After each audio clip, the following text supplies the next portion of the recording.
Wasting no time carrying out Scarfo's orders, Salvie Testa drafts a list of everyone connected to the Riccobene faction. He quickly assigns crews of gunmen to work round the clock, stalking potential victims.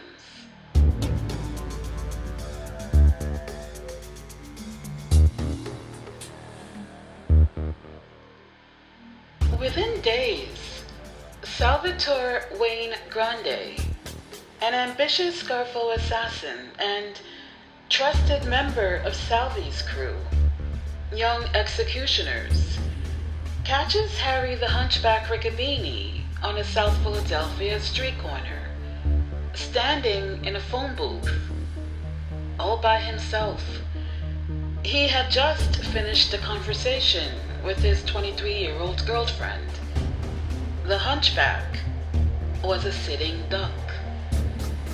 Wayne Grande ambushed Riccobene, blasting him with 5 shots from a revolver at close range.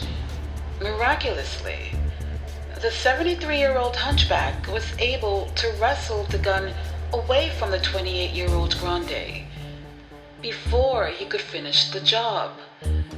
Grande was almost 50 years younger and at least 100 pounds heavier than Riccobene.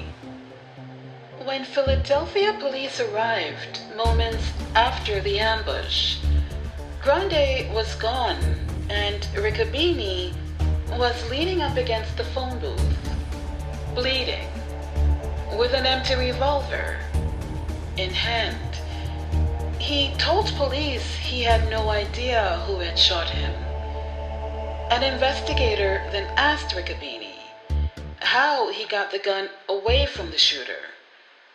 The Hunchback responded, "Well, I figured he was done with it, so I took it." Riccobene would later tell associates he knew that the weapon was a 6-shot revolver and had counted the 5 shots that had hit him. Knowing that there was 1 bullet left, Riccobene stated he took the gun and attempted to shoot his assailant with the 6th bullet, but the gun was empty.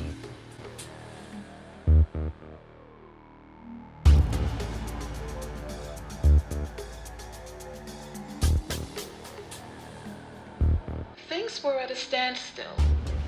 Tensions were increasing, and the local press was having a field day as the streets of Philadelphia became engulfed in an all-out mob war.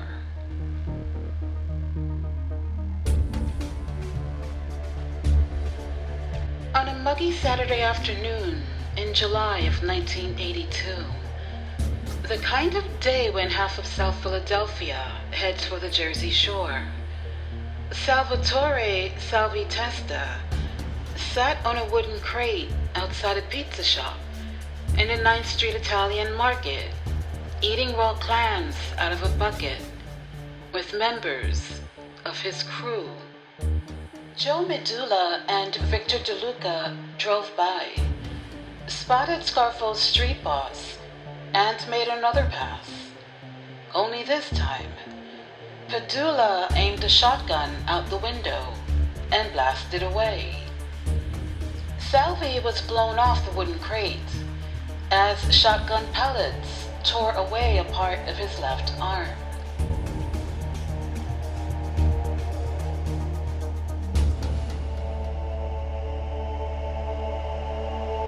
The summer of '82.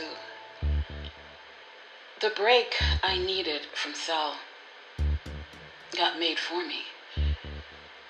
Sal was sitting in front of his usual hangout when he was shot multiple times.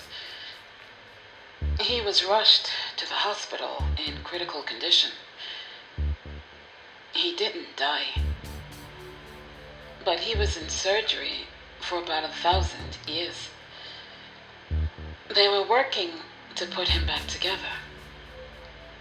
Literally. I went to the hospital and just waited outside of surgery. I no longer remember who else was there, although I am certain Aunt Antoinette at least was there. I was in another world, just sitting there with no energy left in me, wondering if he was dying in that operating room. Finally, a doctor comes out and says to me, "He's going to be okay."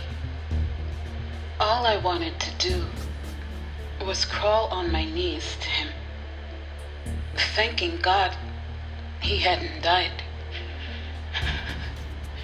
I wanted so desperately to see him. I slept in the waiting room that night, just waiting for an opportunity to go in and see him. Early the next morning, it came. They were changing shifts, and I saw the moment arrive. I just went through the door into the intensive care post-op recovery room, and I walked through it until I found him.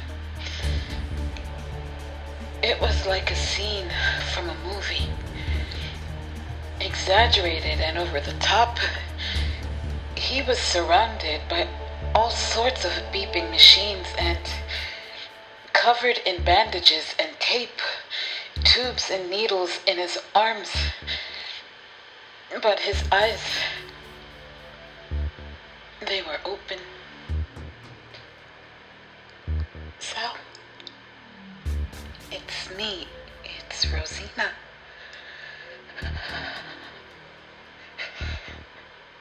Look at you.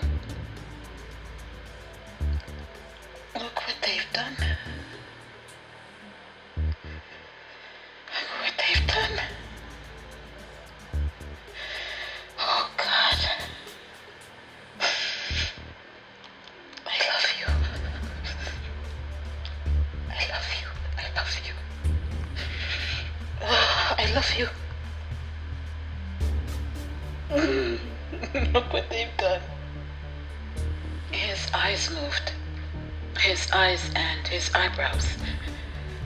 But of course, he couldn't speak or respond in any way. I saw that he was agitated, and so I told him to stay calm, that I was there, and I kissed him and left. I didn't know then, but it would be 2 whole weeks before I would see him again. Had I known that, I would never have left that waiting room. That waiting room is where I left my heart.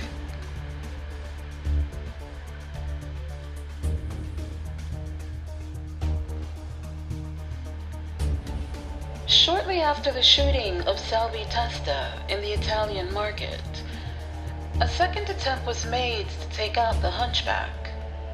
Riccobene was sitting in his car when a man in a jogging suit ran past and opened fire. Joey Grande, a Scarfo hitman and the brother of Wayne Grande, fired multiple shots at Riccobene as he sat behind the wheel of his Mercedes on a South Philadelphia street corner.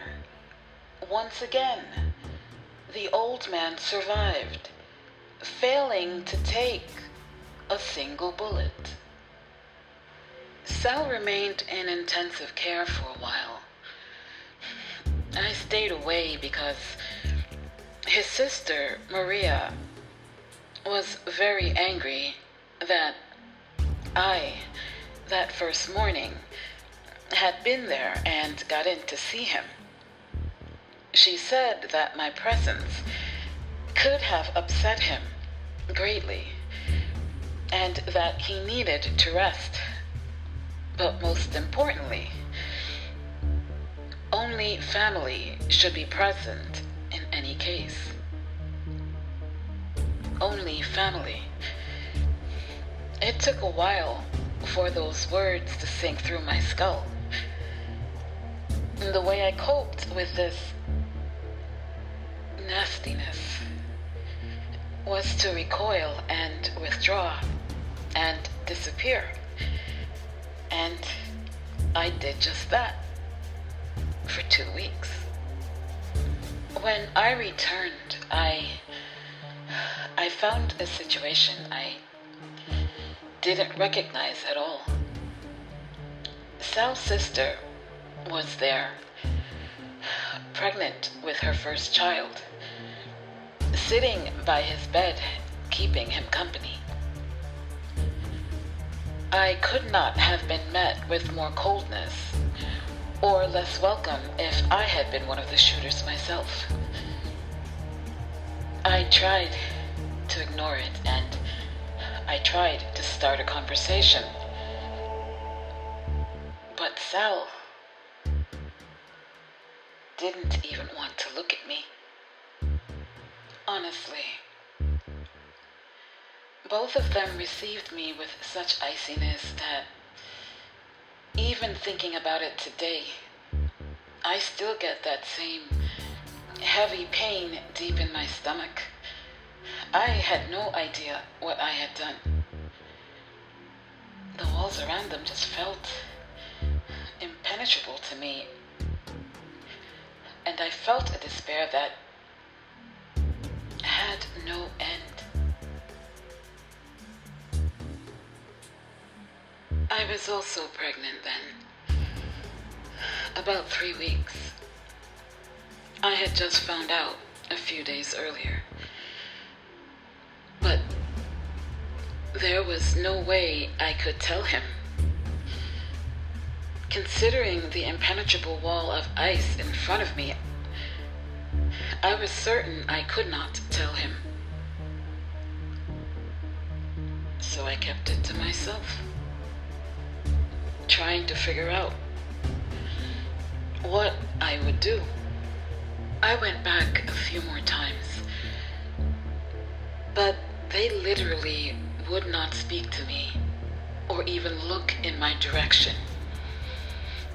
They would only speak to each other in my presence about the constant and continuing visits of the young woman to whom he would eventually become engaged.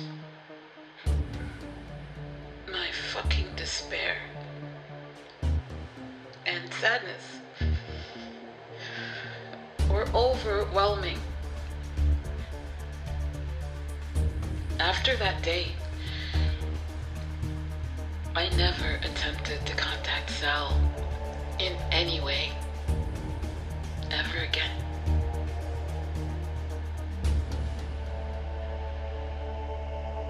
The spry and vibrant Testa had half his left shoulder blown off, but like the hunchback, he survived the attack, and after some time in the hospital, he was back on the street, leading Scarfo's assault on Riccobene and his renegades.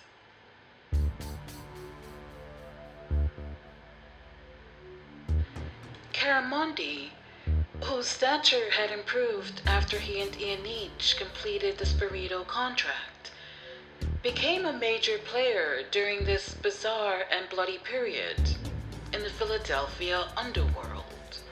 Me and Charlie, we're in this restaurant one day. It's summer. We're having lunch. Who comes around? Salvie and Gino Milano. Now, I don't know this Gino too well, and neither does Charlie. Gino's Salvie's man. He's a made guy. Salvie's the capo. Salvie tells us Chucky sent him around to talk to us. He says Nikki has a new hit list with like 8, 10 guys on the list. All Riccobene people. He says to me, I want you 2 guys to go after Robert Riccobene, Sonny's brother. Gino's gonna do the shooting. You 2 guys, I want you to help out. I'll be coming around here a lot. We need to get these fucks. Nikki wants them. So, we go see Chucky and tell him Salvie was around. He says to us, listen to me. Whatever Salvie tells you, you guys do. Now, we hook up with this Gino. We know he's Salvie's man, and we know he was involved in a couple of murders, but we don't know much else. We start stalking this Bobby Riccobene.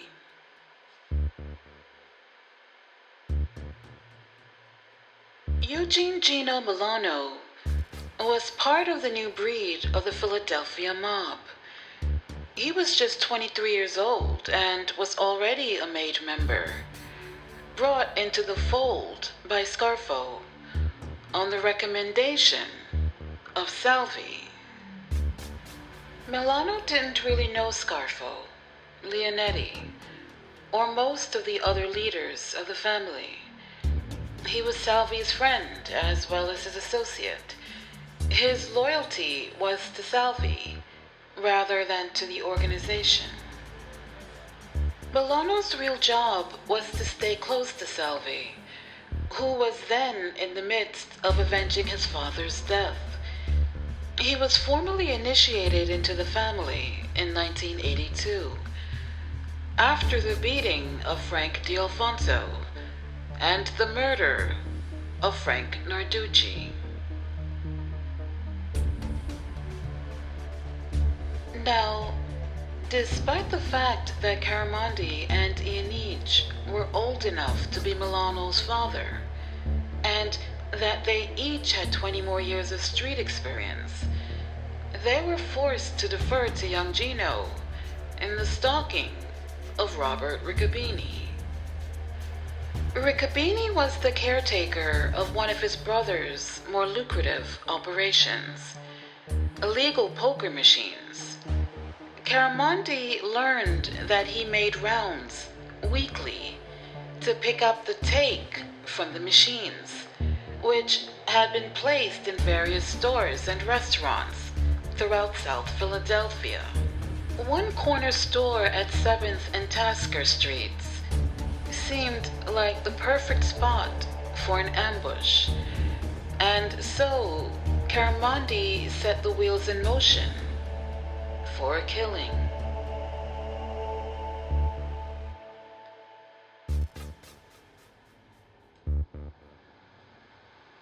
Two weeks after we get the order, we're waiting between Morris and Moore Streets. We're sitting in the car. Charlie's got a 38. Gino's got a 38. I'm the driver. We had found out Riccobene used to drop around the store between 6 and 7 o'clock at night. Sure enough, about 6:30, we see him coming down Morris. He makes the left-hand turn onto 7th. We watch him park the car. So I says, okay, this is it. I pull up to the corner. You could see him in the fucking store. His back is to us.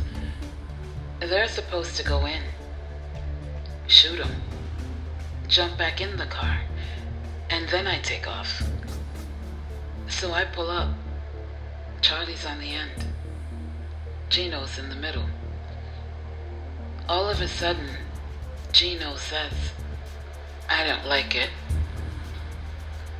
I don't like it. Let's get the fuck out of here. So we left. I mean, he said he didn't like it. We didn't question it. we figured he's got more fucking experience than we did with these things, you know? The fuck did we know? Now, Salvie's hanging around Passyunk more, and he's giving out assignments to crews every fucking day. He made this his headquarters. Fafi, Tommy, and the Whip, that was Nicky Milano, Gino's brother. They were breaking him in at the time. They had the contract on Riccobene Soldier, Sammy Tamburino, and Joe Punch, Wayne Grande, and Joe Grande had Richie Gunner, another guy on the hit list. In the meantime, we're looking for other spots to get Robert Riccobene. Other fucking places where he goes. Now at this time, Cuddles DiCaprio gets subpoenaed in the Hornickel murder investigation. Me and Charlie, we felt a little concerned about this because Cuddles was our getaway driver when we killed Pat. I mean, he didn't see us do the shooting, but he heard the gunshots and he knew we threw the guns out. We were concerned because we didn't know him all that fucking well. And we heard there were all kinds of shit with him. The command post was at Kamak and more. Salvie was there day and night giving out orders, different assignments to crews. And at times when we weren't working Bobby, we were working other guys as well. I recall nights when I didn't even go home. 3 or 4 days at a time. Didn't even take a fucking bath. We worked around the clock. At this time, Salvie is looking to shoot any fucking body. Now, one time we get a wire that one of these guys is in La Susina restaurant. Salvie's got a gun. I got a gun. Charlie's waiting outside. Salvie says, "Let's go in there. If we see this fuck, we're gonna bang him right in the fucking joint." We looked all over for this guy, but no dice. We didn't find anybody. There was another time Salvie got a wire that this other guy who was on the hit list was gonna be at a club called Purgatory. So we set up positions. Me, Charlie, Salvie, Joe Grande, and Joe Punchatori. Joe Punch was gonna be the getaway driver. Me, Charlie, and Salvie, we were gonna be the shooters. Charlie had a shotgun. Salvie had the .38. And I had an automatic. We're sitting on the corner near the club. It's an after-hours club. It closes at like 4 in the morning. We're waiting for this guy to show. 3 o'clock, 4 o'clock. We waited till 5:30 in the morning. He never fucking came. See, these are some of the hazards and the aggravations we had.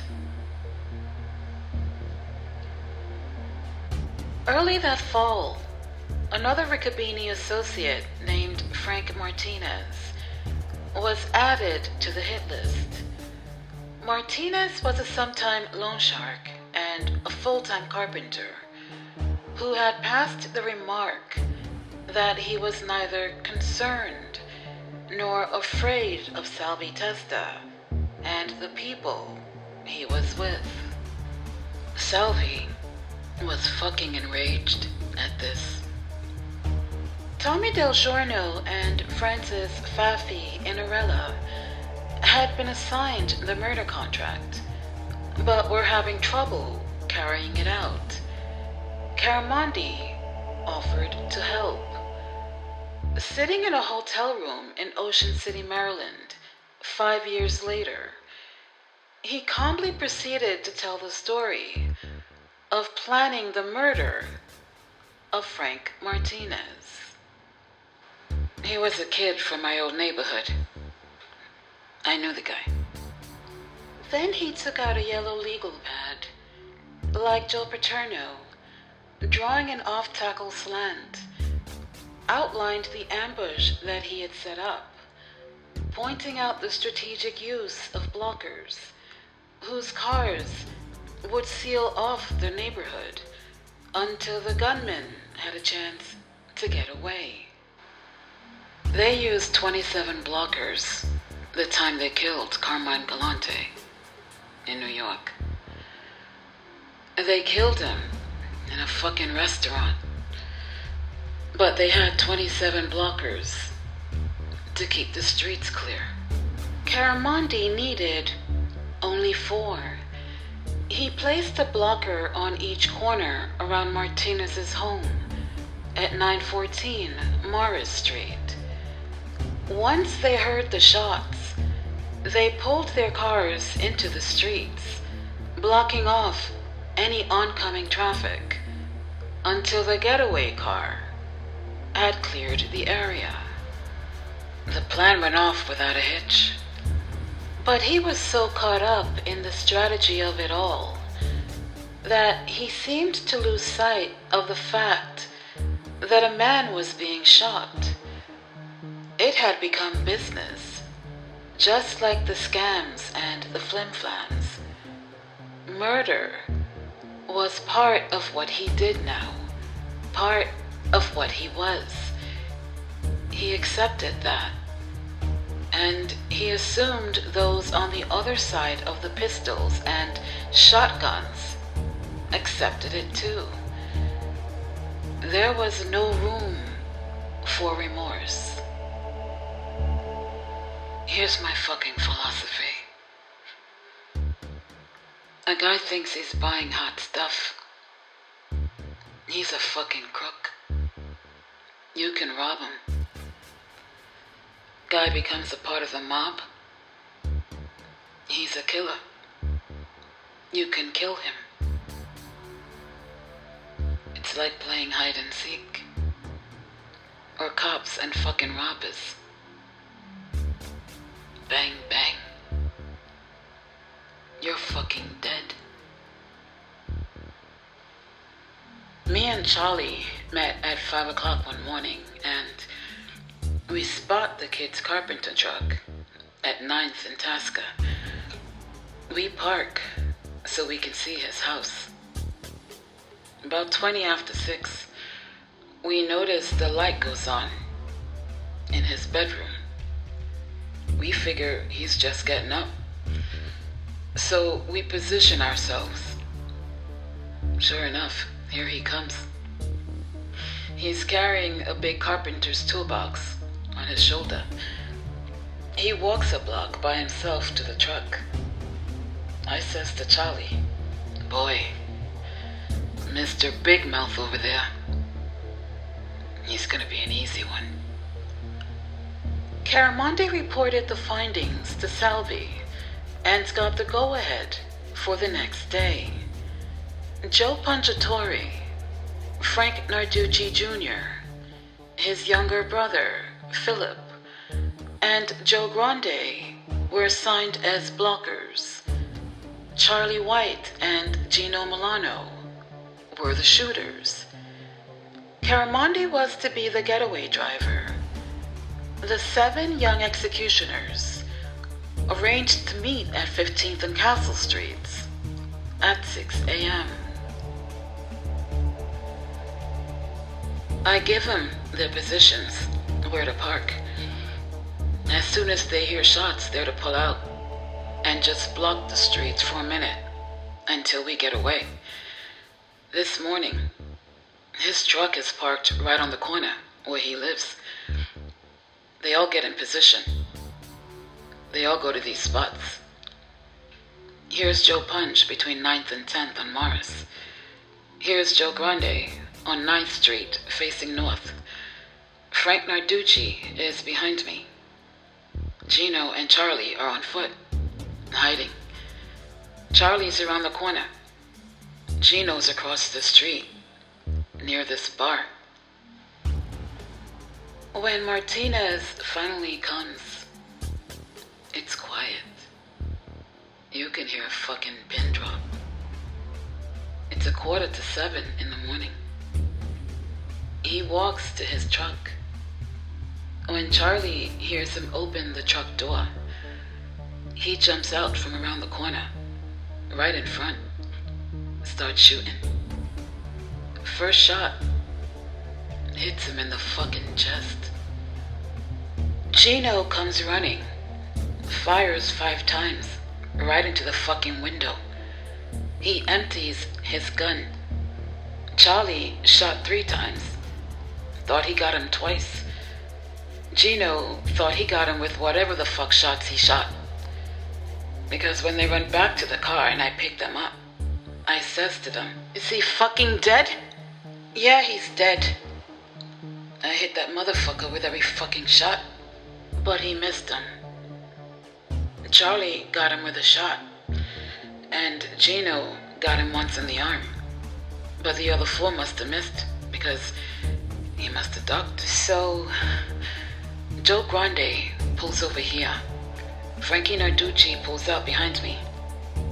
We get away, clear. They hold it for a minute and a half. This motherfucker was the first crew member from the Riccobenes we hit. Motherfucker fucking survived. Don't know how the fuck he did it, but he survived.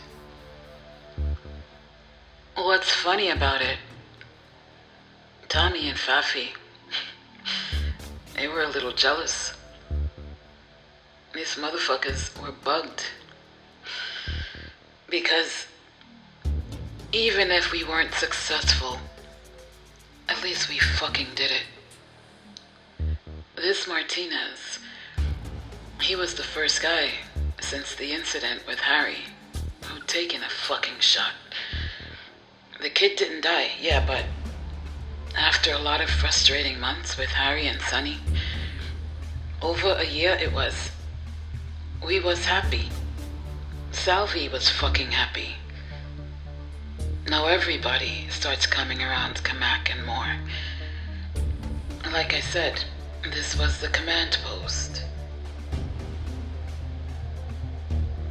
The stalkings continued. One night, about 11, we all meet around 20th in Oregon. Joe Punch, Gino, myself, Charlie, Nicky Whip, Lawrence, Philip, and Salvie. There was a club there. They start dispersing the crews. Me, Charlie, and Gino. We're looking for Bobby Riccobene. We had gotten a wire that he had a girlfriend on Greenwich Street. Charlie happens to know a guy whose backyard was almost next to the girlfriend's house. We made arrangements to use the house as part of a stakeout. Anyhow, we're looking for Bobby's car. It's 1 o'clock in the fucking morning. Finally, I spot the motherfucker. 1:30 in the morning, parked on the northeast corner, popping the fuck out. The end car. We said, this is a good fucking setup. Right here. So, we go into Charlie's friend's house and set up a plan. When Bobby Riccobene comes to his car, I'd pull out and block the street off. He'd be behind me. The guys would run out of the house, shoot him in the fucking car, then jump into my car and we take off. We just leave him in the fucking street. So the plan is set. I'm sitting in the car and I'm waiting. All of a sudden, about 3:30, here comes Bobby Riccobene. He starts his car. I'm watching through the window. He pulls out. As he's pulling out, I pull out. I got him blocked behind me. I'm stopped a couple of doors down, so he can't see our guys running out of the house. So now I'm sitting there in the middle of the fucking street, in the middle of the fucking night, with him behind me. I'm waiting for Charlie and Gino to come out. A minute goes by. A minute and a fucking half. 2 minutes. No one's coming out. Now, Bobby Riccobene starts blowing the horn. I'm still there. He knows me good. I used to play cards with him. I knew him over the years. But he was a dumb fucking kid. I'm worried about him getting out of the fucking car. I wait a good 3-4 minutes. These guys, they don't come out. He's blowing the fucking horn. So I pull away. I ride around and I come back to the house and I say, what the fuck just happened? I didn't like it. It's too fucking dangerous. It's 3 o'clock in the fucking morning. Noise from the gunshots? It's too fucking dangerous. So, we drop Gino off at his house. And Charlie tells me what happened. He says, man, what was I gonna fucking do, huh? I was ready to go. I had the fucking shotgun in my hand, but this motherfucker didn't want to do it. He just didn't want to fucking do it. We're getting disgusted with Gino. We figure he's another fucking Pat. So we go right over to Salvie's house. This is 4 o'clock in the fucking morning. And we tell him, Sal, we don't want to work with this guy no more. He was a little surprised to hear this, Salvie.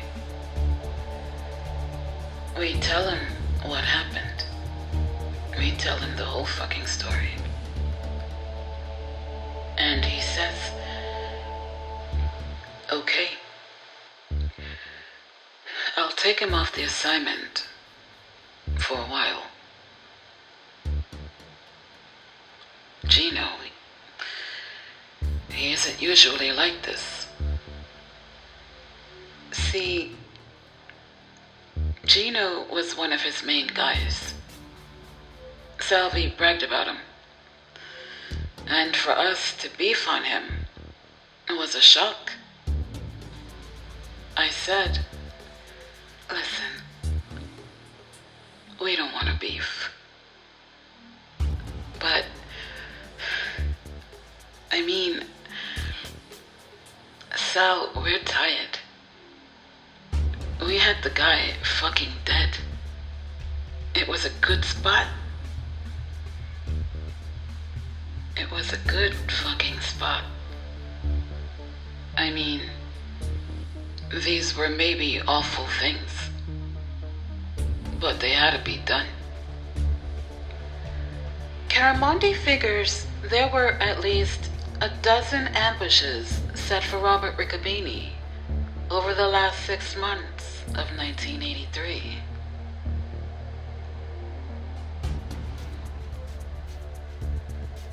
Francis Fafi Inarella replaced Gino Milano on the hit squad, and at one point toyed with the idea of using a motorcycle for a drive-by shooting, like the terrorists in Italy.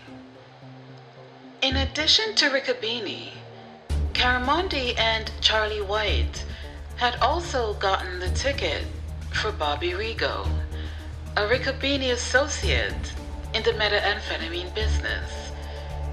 Caramondi found Rigo's house located on a cul-de-sac in South Philadelphia. Fortunately for Rigo, he was seldom home. Charlie and me used to take turns. One of us would stay in the car. The other one would go knock on the door. If he answered, we was gonna shoot him. But he was never there. He was a lucky motherfucker. That Rigo. But Sammy Tamburino, another Riccobene loyalist, wasn't. Fafi Inarella was in a bar at the Hilton Hotel in South Philadelphia with Joey Merlino, the young son of mob underboss Chucky Merlino. The younger Merlino was a target of the Riccobenes. On this night, several members of the Riccobene faction, headed by Sammy Tamburino, had the Hilton staked out and were preparing to close in.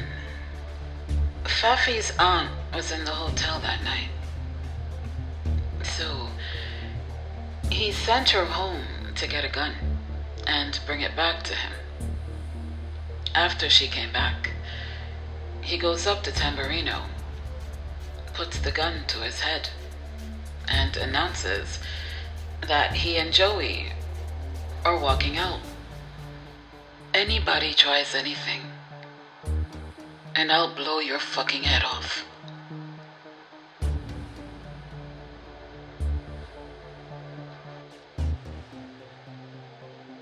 The time came when it was Fafi who was closing in. He and Tommy were stalking Tamburino. They had this team that included Philip Narducci and Nicky Milano, the whip. One day, Fafi and Tommy are telling a bunch of us that they had a good shot at Sammy Tamburino. They were stalking a store he had around 66th and Dix. It was a candy store, or something like that, with some video machines in it. They said they were pretty sure they were gonna get him that night. So we waited. We met with Salvie that night. We're sitting around, and about 10 o'clock, I spot Fafi coming in the door. He sees me first, and he hollers, "Yo, Crow!" Touchdown. Touchdown meant it was done. Sammy Tamburino came to the store, and Philip and Whip went in there and shot him. Fafi told us what happened in more detail. He says, "Man, that fucking Whip is crazy."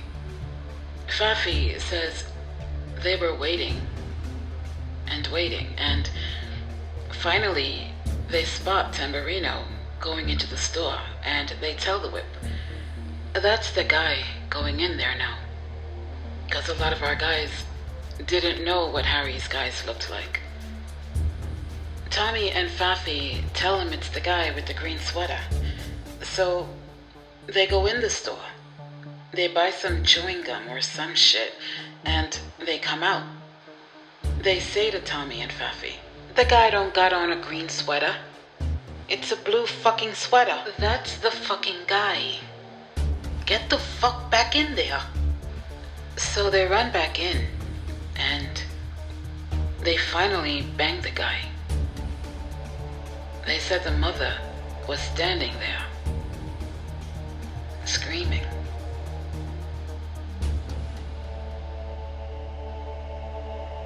While the Sammy Tamburino shooting was big news around the mob clubhouse at Kamak and more, it attracted scant media attention. Variety Store's owner, killed by 2 gunmen, read the headline on a short story on page 5 of the Philadelphia Daily News the next day. The Enquirer ran an even shorter story on page 7 of its Metro section, with a headline declaring, "Proprietor is fatally shot in Southwest Philadelphia store." Neither article made any mention of a connection between the killing and the ongoing mob war between the Scarfo and Riccobene factions. But with the next round of gunfire, the mob made page 1.